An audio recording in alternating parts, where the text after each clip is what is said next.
First of all, we want to give credit where credit's due. Stony Brook played like a veteran team. They played like a team that had just come from the NCAA tournament with all returners. They played hard. They ran their stuff very, very well, and they executed both offensively and defensively. They tried to take away our lanes and our driving lanes. They collapsed on us on the inside, and we couldn't get to plays on the inside. But it's just a tremendous credit to them for the way they played, and they showed that they're a veteran basketball team. Our kids we're still learning how to play, and unfortunately today, the things that we're not good at, it showed up. But we're committed to making sure that we get the things done that we need to do to become a better basketball team. Coach, we saw today you find success in some of the things you want to do, and then other moments where the offense is still trying to figure it out. What's the message to the team after a game like this where you have some positive takeaways and some things you obviously would like to fix? Well, at the end of the day, we lost. So the message to the team is that we have got to get better, and it can't be tomorrow. We got to get better yesterday. We've got to learn how to execute and play, as I would say, in the moment. We need some other players to be able to step up, but unfortunately right now they still haven't learned all the things that we need to do, and it showed up at a time when we needed them on the floor. So as coaches, we got to figure out how to help them get better, and as basketball players, they got to want to dig in and focus on doing the little things and paying really good attention to details. Unfortunately, we played a veteran team today on a one-day turnaround, which was very tough for us. But hopefully we'll come back tomorrow, we'll get better, and the next day we'll have an opportunity to get better and hopefully be ready to play against Harvard. Coach, you mentioned some of the struggles that kind of popped up this afternoon. What is the biggest thing that was a struggle today that you're going to try to work on in the next couple days to improve upon? Execution, both offensively and defensively. Just we've got to execute and do a better job of paying close attention to details. We wanted to go through ball screens so we could get underneath them because we knew there was great driving teams. A couple times we missed assignments going over the top. Those are little things that may not be glaring to people that's watching, but it's really glaring to the coaches because that's what we have to do to have success. We didn't do that very well, but our execution has got to be better, and our attention to details have got to be important to them. Hi, Coach. You talked a little bit about having players step up, and we know there's been different leading scorers every night for you guys. You had Petrie step up tonight, have a great game, even though it was a loss. What do you say with her confidence out there? How was she looking tonight? Looking more comfortable to you? What are some of the takeaways from her performance tonight?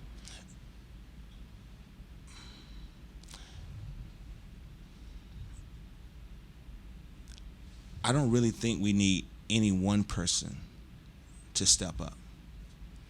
We need 5 people on the floor working for the same common goal to get the same common goal to get that done.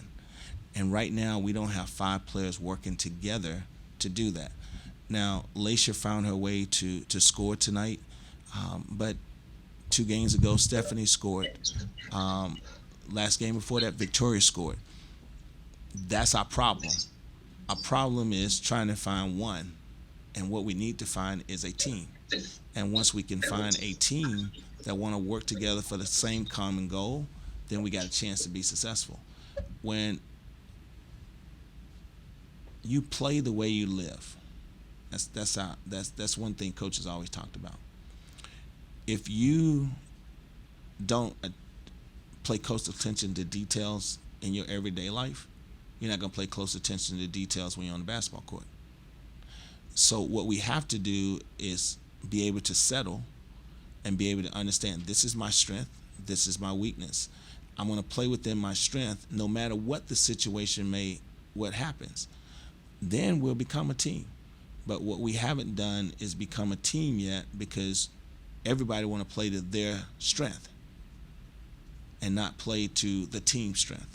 And so once we can get 5 players working together for the same common goal, I think we'll have a chance to be pretty good. Coach, off the bench, you guys had 29 points. Could you speak a little bit about what it's like to get that kind of contribution off the bench? Well, anytime you come in and play hard and then contribute, that's really good. But I don't want us to get into a false sense of hope that the bench has to save us. What we have to do is, for the time we walk on the court, is to compete. I mean, in the first quarter, we scored 8 points. And we had opportunities where we was at the basket, whether it was a missed layup, whether it was not finishing the basketball. Those are things that we got to do better with. But that's come from us coaching them. And we appreciate the bench. If the bench doesn't, imagine this, we're playing 16 players. We're playing 14 right now. That's 5 starters, 9 players off the bench. If the bench does not score the starters every game, there's a problem. There's a problem. Because if we're playing 9 players off the bench and 5 is starting, so 9 should out equal 5. So, again, we got to get back to 5 players working for the same common goal to get the same thing done. And that's where we are. Coach, what are you seeing from the point guard spot? You know, they're both veterans. They're both 50-year players. You know, Sione kind of maybe the couple fouls kind of maybe took her out of the game. She ended up only with 14 minutes. Jalen, with her experience, they're kind of a little bit, of course, different. You know, one's very good defensively. What are you seeing from your point guard spot that as their growth comes along, that could be kind of a substantial step forward for everybody? Sione was ejected Was that right? I'm sorry. from the game. I'm sorry. So that was her. That was so. I wasn't She, sure if that was. yes. So that's why she didn't play. She had to be removed from the bench because of the fact that if you get an intentional foul, they consider it a technical foul. So on the breakaway at the half court mark, when she tried to reach to get the ball, the official interpreted it as she was holding the player. And so because she was behind the young lady that had the ball, the official called it intentional. So when you get an intentional, so I want to make sure people understand, she didn't get 2 technicals. She had an intentional foul. And because she had an intentional foul, they ejected her from the game. So we was playing without her the second, third, and fourth quarter. She's being our starting point guard. We're going to go to the computer. Cineo, you can unmute. You got a question for Tim? Yeah. Coach, can you just talk about Lasher Petrie? You know, it leads you with 15 points today. And I know that just in terms of 29 bench points, can you talk about rebounding as well? I said you out-rebounded Stony Brook here at 42-27. But if you just can talk about Lasher's performance today. Thank you. I think Laisha, as the gentleman talked about earlier, did a wonderful job. But we still need her to get it within the team. And a couple moments where she got a couple passes where she was able to pop and we was able to drive and pitch it to her. The thing that you would enjoy Laisha and her is that she comes to court every day trying to learn and trying to understand how to do things the right way. And she's a joy to coach. So for her to have success, we're very, very happy with, because of the fact that every day she's locked in to try to figure out, what do I need to do, Coach? How do I need to do this? If we had 14 other players doing it like that, we'll be a lot better right now. So I'm glad that she's rewarded from her effort every day in practice. So we really appreciate that. I don't know if the rebounding was misleading because we missed so many shots. Like, we was 14 for 53, and when you miss a lot of shots, you should get some more rebounds. So I don't know if that was misleading. When we watch the film, we'll pay attention to it. But I think the one thing helps us is that when Asha's at the 3, it gives us 3 rebounders that will go to the boards, and hopefully we can do a better job of capitalizing off of those rebounds the next game. When we catch it and rebound it, can we go back up and be strong with the ball? Finish up with Mike Abramitis. You can unmute, Mike. Thank you. Coach, I wasn't able to hear what you were saying about who got ejected. Could you go over that again? Who was it that got the second intentional foul? Well, what I was saying is that when you get an intentional foul, it actually counts as a technical foul. And so Say got the intentional foul on the breakaway layup early in the game. And so when she had the breakaway early in the game and she got the intentional foul, she was ejected because of it. So I wanted to be clear to everyone that it was nothing that she said or nothing that she did. It was a simple fact that she got an intentional foul.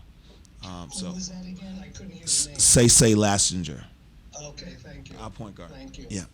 Thank you. No, it's I thought okay. You guys did a great job of getting the ball inside, but your bigger forwards and centers couldn't finish off once they got the ball inside. So that's got to be very frustrating. And how do you coach that? Do you go back to the weaker side and look for a cleaner shot underneath, or is it just a matter of time before they start dropping?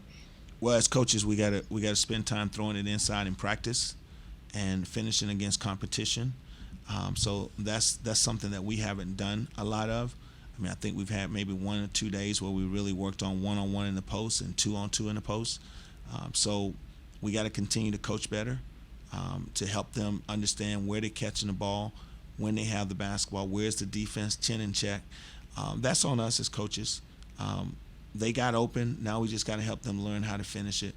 I mean, I think we may have shot today. We shot what?